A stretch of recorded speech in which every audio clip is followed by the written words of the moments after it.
If President Donald Trump were any other 71-year-old, covered by Medicare and having his annual wellness visit, he'd be checked on his cognitive functions and possible safety risks. But when the president goes for his physical exam Friday, the White House said his mental fitness won't be tested. And there's no guarantee that the public would find out the results of cognitive tests if Trump were to take them. White House Deputy Press Secretary Hogan Gidley said such tests are not part of the president's planned physical. He's sharp as a tack. He's a workhorse, and he demands his staff be the same way, he told reporters aboard Air Force One. Story continued below that decision concerns physicians and public health experts who say Trump should be assessed the same way as other elderly Americans, particularly given his globe-shaping job and his control of the U.S. nuclear arsenal. A physical tends to be exactly that, a physical, said Arthur Kaplan, a bioethicist at the NYU School of Medicine. They're not really oriented toward the big question that people want to ask about Trump: are you mentally there? Are you cognitively able to function? By signing up, you agree to receive email newsletters or alerts from Politico.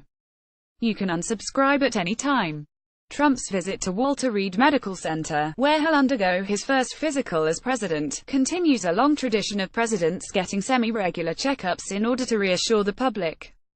The most recent physical exam of a president, performed in February 2016 on then-President Barack Obama, was a standard battery of measurements and blood work that revealed that Obama had improved lean body mass and lowered his cholesterol level since his previous exam in 2014.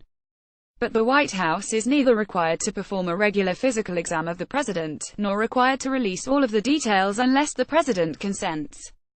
The exam also may not include Medicare's standard battery of wellness tests, which are designed for Americans age 66 and older, and check for risks like depression and other neurological problems. When asked whether Trump would have a psychiatric test, Gidley responded no, but declined to elaborate. That opens a political loophole because presidents and those who seek the office have an inherent interest in keeping their most troubling medical details secret, a risk that Trump himself tried to exploit during the 2016 campaign, repeatedly questioning whether challenger Hillary Clinton had the stamina to serve as president. Clinton, recovering from a bout of pneumonia, had stumbled leaving a 9/11 ceremony, giving rise to conspiracy theories about her health. Presidents for decades, from Franklin D. Roosevelt to John F.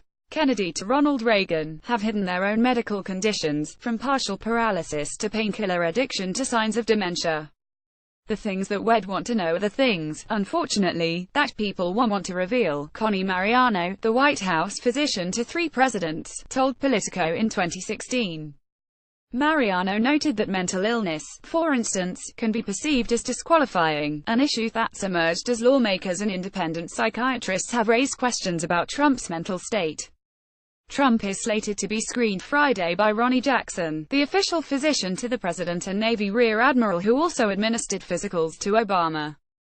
Jackson, a 23-year Navy serviceman, also worked as a White House physician during the George W. Bush administration and now leads the White House Medical Unit, a round-the-clock team of specialists that are available to the president.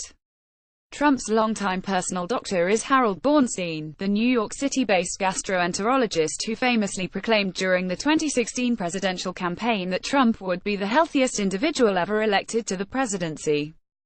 Kaplan said that the White House's traditional decision to get screened by military personnel at Walter Reed gives a president more control than going to a private institution, such as Mayo Clinic or the Cleveland Clinic.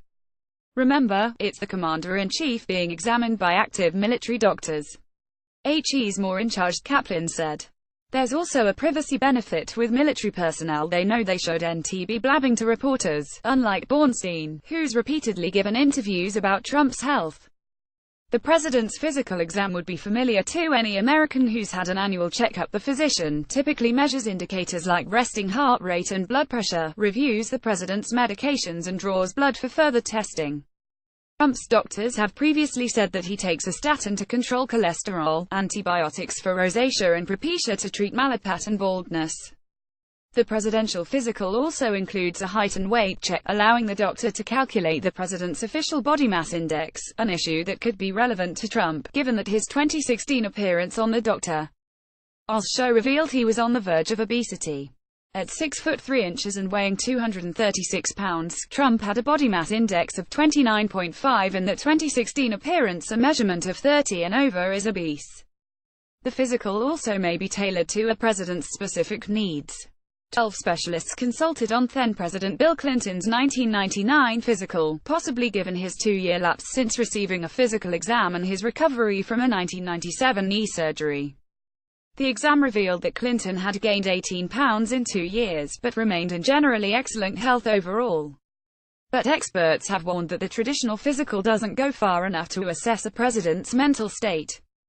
Lawrence Moore, who was a White House physician to Reagan and President George H.W. Bush, believed that presidents should be evaluated for alertness, cognitive function, judgment, appropriate behavior, the ability to choose among options and the ability to communicate clearly, he told a researcher in 2010.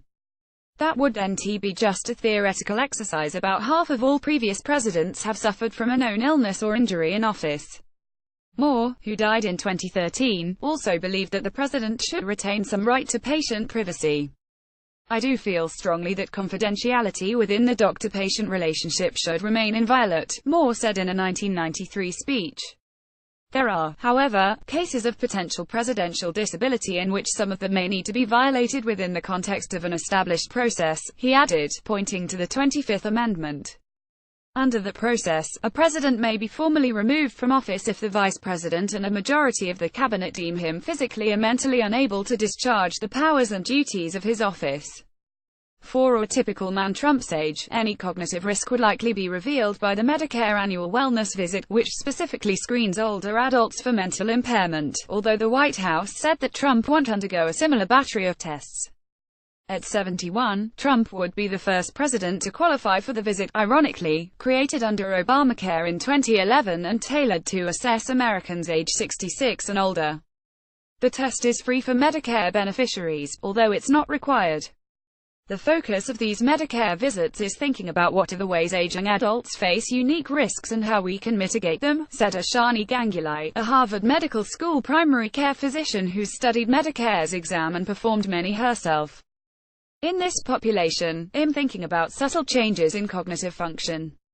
For instance, physicians who treat older patients like Trump commonly administer what's called the MoCA test, which assesses an older patient's attention and concentration, executive function and other tests designed to reveal mild cognitive dysfunction. Another test known as Get Up and Go measures a patient's ability to quickly stand up, sit down and walk, which can reveal possible neurological problems. Ganguli said that regardless of what's covered in a routine presidential physical, a trained physician should tailor tests to the specific patient.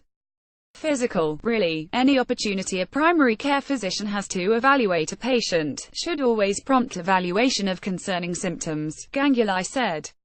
In Trump's case, even if the doctor wasn't doing a cognitive evaluation for routine screening, he or she would be compelled to evaluate for cognitive deficits if they had cause for concern.